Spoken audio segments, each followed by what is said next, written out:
I can assure you, said I, that it will take a very tangible ghost to frighten me.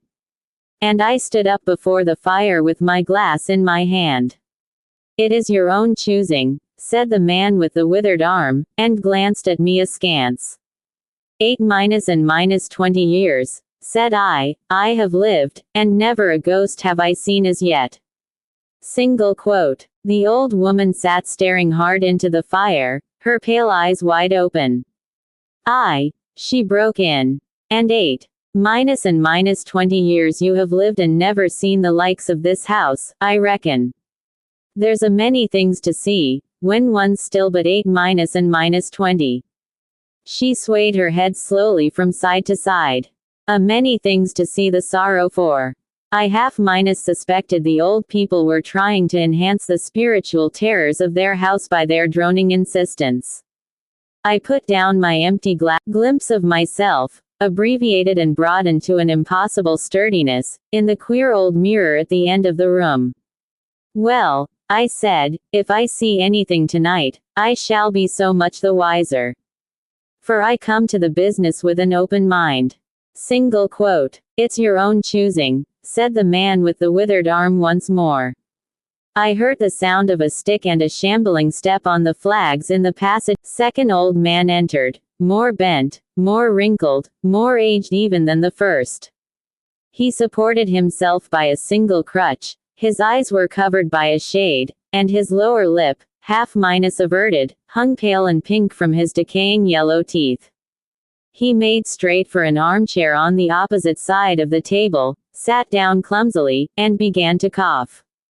The man with the withered arm gave this newcomer a woman took no notice of his arrival, but remained with her eyes fixed steadily on the fire. I said, it's your own choosing, said the man with the withered arm, when the coughing had ceased for a while. It's my own choosing, I answered. The man with the shade became aware of my presence for the first time, and threw his head back for a moment and sideways, to see me. I caught a momentary, small and bright and inflamed. Then he began to cough and splutter again. Why don't you drink?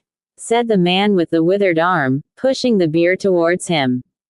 The man with the shade poured out a glassful with a shaky arm that splashed half as much again on the deal table.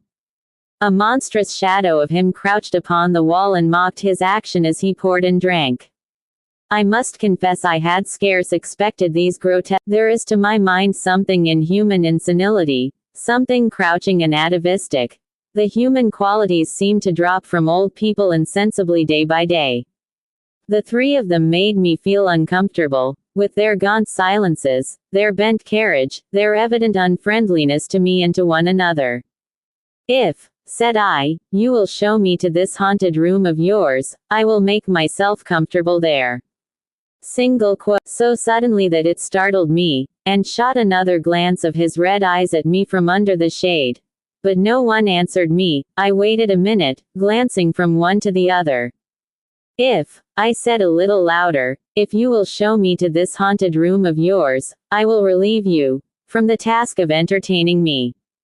There's a candle on the slab outside the door, said the man with the withered arm, looking at my feet as he had. Tonight, this night of all nights, said the old woman. You go alone. Single quote. Very well, I answered. And which way do I go? Single quote. You go along the passage for a bit, said he, until you come to a door, and through that is a spiral staircase, and half minus way up that is a landing and another door covered with baize. Go through that and down the long corridor to the end, and the red room is on your left up. Have I got that right? I said, and repeated his directions. He corrected me in one particular. And are you really going? Said the man with the shade, looking at me again for the third time, with that queer, unnatural tilting of the face. This night of all nights, said the old woman. It is what I came for, I said, and moved towards the door. As I did so, the old man with the shade rose and staggered round to the others and to the fire. At the door I turned and looked at them, and saw they were all close together, dark against the firelight, staring at me over their shoulders, with an intent expression on their ancient faces.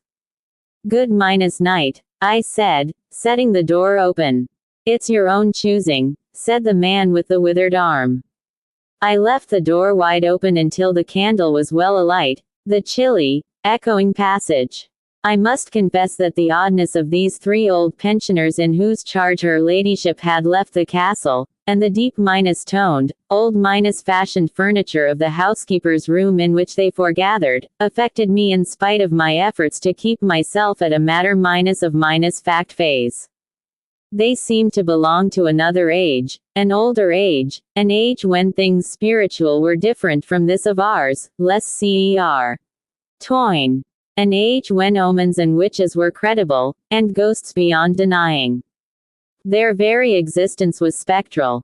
The cut of their clothing, fashions born in dead brains. The ornaments and conveniences of the room about them were ghostly. The thoughts of vanished men, which still haunted rather than participated in the world of today. But with an effort I sent such thoughts to the right about. The long, drafty subterranean passage was chilly and dusty, and my candle flared and made the shadows cower and quiver.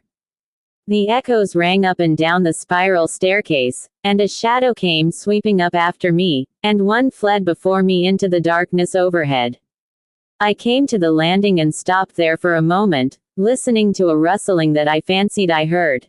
Then, satisfied of the absolute silence, I pushed open the baize covered door. The effect was scarcely what I expected, for the moonlight, coming in by the great window on the grand staircase, picked out everything in vivid black shadow or silvery illumination.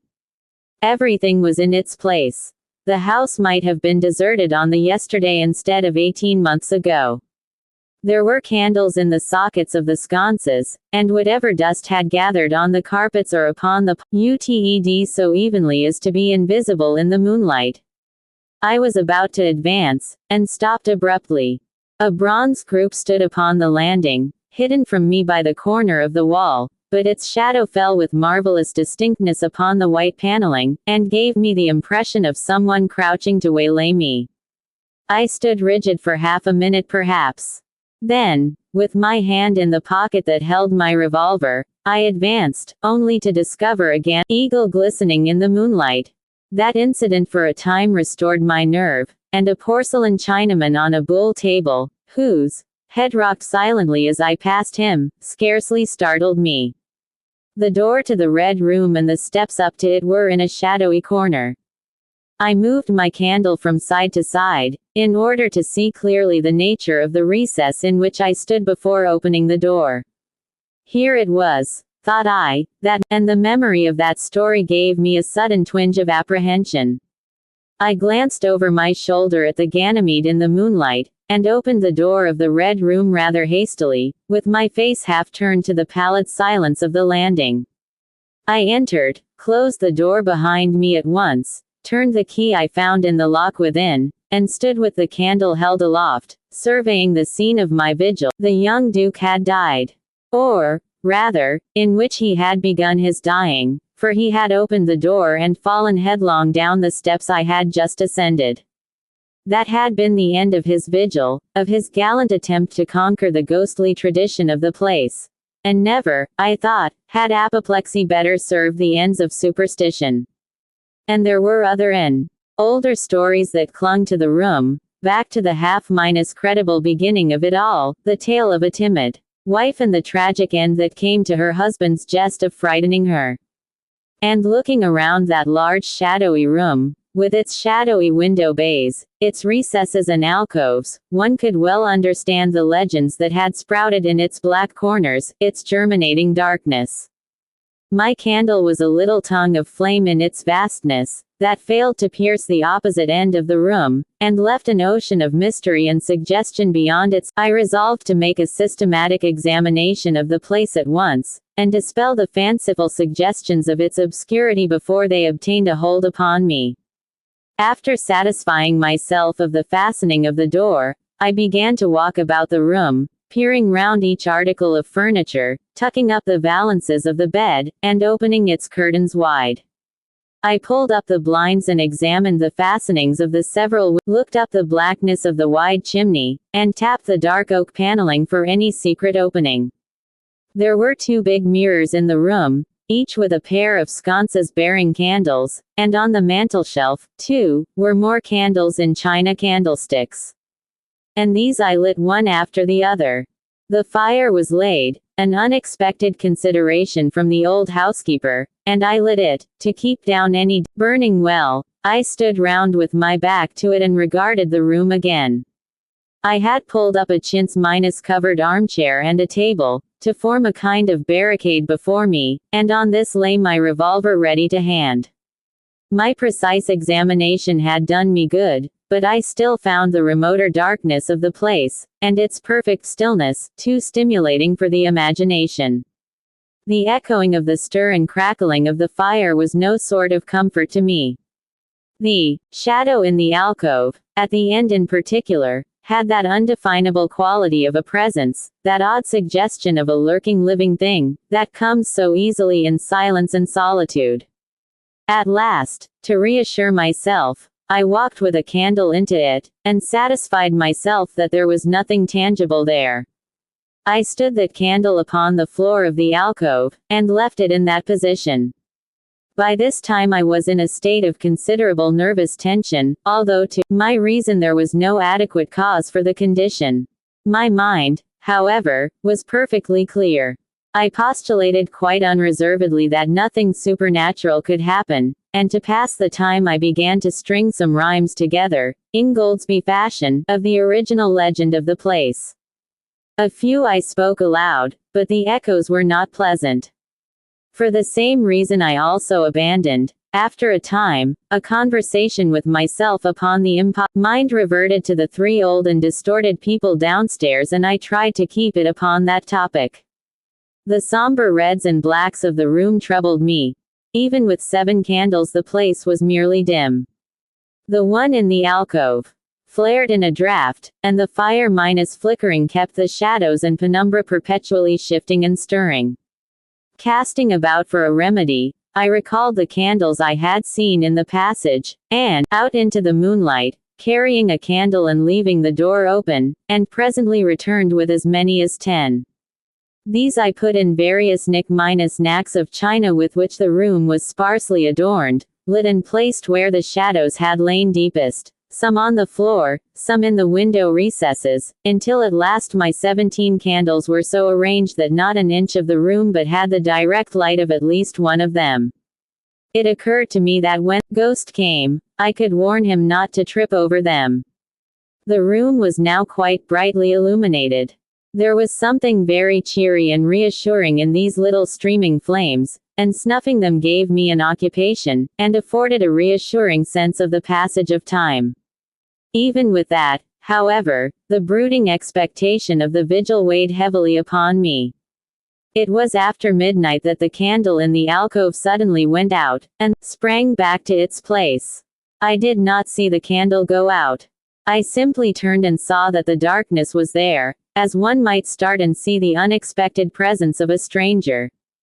"By Jove," said I aloud, "that draft's a strong one." And, taking the matches from the table, I walked across the room in a leisurely manner to relight the corner again. My first match would not strike, and as I succeeded with wall before me, I turned my head involuntarily, and saw that the 2 candles on the little table by the fireplace were extinguished. I rose at once to my feet. "Odd," I said. "Did I do that myself in a flash of absent-mindedness?" Single quote. I walked back, relit one, and as I did so, I saw the candle in the right sconce of one of the mirrors wink and go right out, and almost immediately its companion followed it. There was no mistake about it. The flame vanished, as if the wicks had been suddenly nipped between a finger and a thumb, leaving the wick neither glowing nor smoking, but black. While I stood gaping, the candle at the foot of the bed went out, and the shadows seemed to take another step towards me. "This won't do," said I, and first one and then another candle on the mantelshelf followed. "What's up?" I cried, with a queer high note getting into my voice somehow. that the candle on the wardrobe went out, and the one I had relit in the alcove followed. "Steady on," I said. "These candles are wanted," speaking with a half-minus hysterical facetiousness, and scratching away at a match the while for the mantel candlesticks. My hands trembled so much that twice I missed the rough paper of the matchbox. As the mantel emerged from darkness again, 2 candles in the remoter end of the window were same match. I also relit the larger mirror candles, and those on the floor near the doorway, so that for the moment I seemed to gain on the extinctions. But then in a volley there vanished 4 lights at once in different corners of the room, and I struck another match in quivering haste, and stood hesitating whither to take it. As I stood undecided, an invisible hand seemed to sweep out the 2 candles on the table.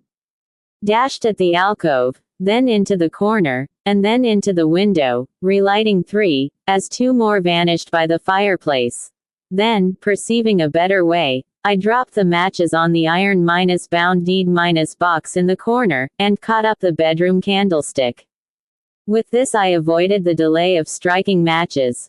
But for all that the steady process of extinction went on, and the shadows I feared and fought against returned, and crept in upon me, first a step gained on this side of me and then on that. It was like a ragged storm-cloud sweeping out the stars. Now and then one returned for a minute, and was lost again. I was now almost frantic with the horror of coming darkness, and my self-possession deserted me. I leapt panting and disheveled from candle to candle, in a vain struggle against that remorseless advance.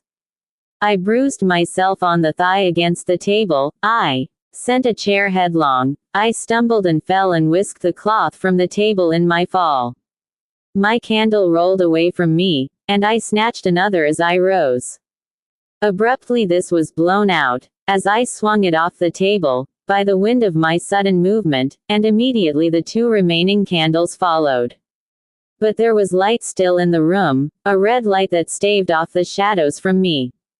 The fire. Of course, I could thrust my candle and relight it. I turned to where the flames were dancing between the glowing coals, and splashing red reflections upon the furniture, made 2 steps towards the grate, and incontinently the flames dwindled and vanished, the glow vanished, the reflections rushed together and vanished, and as I thrust the candle between the bars, darkness closed upon me like the shutting of an eye, wrapped about me in a stifling embrace, sealed my scion, and crushed the last vestiges of reason from my brain.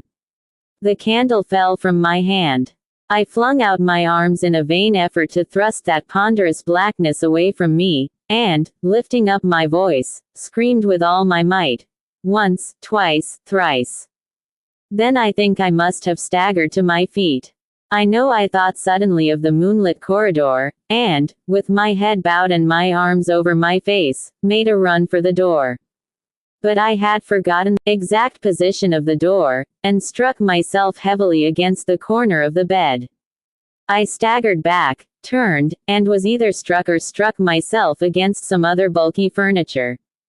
I have a vague memory of battering myself thus, to and fro in the darkness, of a cramped struggle, and of my own wild crying as I darted to and fro, of a heavy blow at last upon my forehead, a horrible sensation of falling keep my footing, and then I remember no more. I opened my eyes in daylight. My head was roughly bandaged, and the man with the withered arm was watching my face. I looked about me, trying to remember what had happened, and for a space I could not recollect.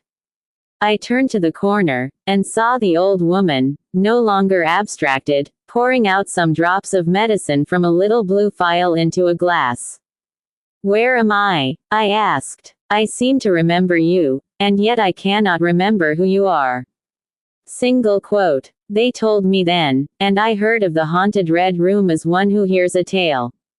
"We found you at dawn," said he, "and there was blood on your forehead and lips." Single quote. It was very slowly I recovered my memory of my experience. "You believe now," said the old man, "that the room is haunted." He spoke no longer as one broken friend. "Yes," said I, "the room is haunted." Single quote. "And you have seen it?" And we, who have lived here all our lives, have never set eyes upon it. Because we have never dared tell us, is it truly the old Earl who? No, said I, it is not. I told you so, said the old lady, with the glass in her hand.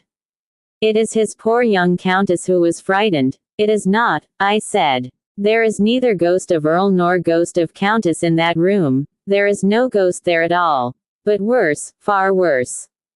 Well, they said, the worst of all the things that haunt poor mortal man, said I, and that is, in all its nakedness. Fear. Fear that will not have light or sound, that will not bear with reason, that deafens and darkens and overwhelms. I stopped abruptly. There was an interval of silence. My hand went up to my bandages. Then the man with the shade sighed and spoke. That is it, said he. I knew that was it. A power of darkness. To put such a curse upon a woman. It lurks there always. You can feel it even in the daytime, even of a bright summer's day, in the hangings, in the curtains, keeping behind you however you face corridor and follows you, so that you dare not turn. There is fear in that room of hers. Black fear, and there will be, so long as this house of sin endures. Single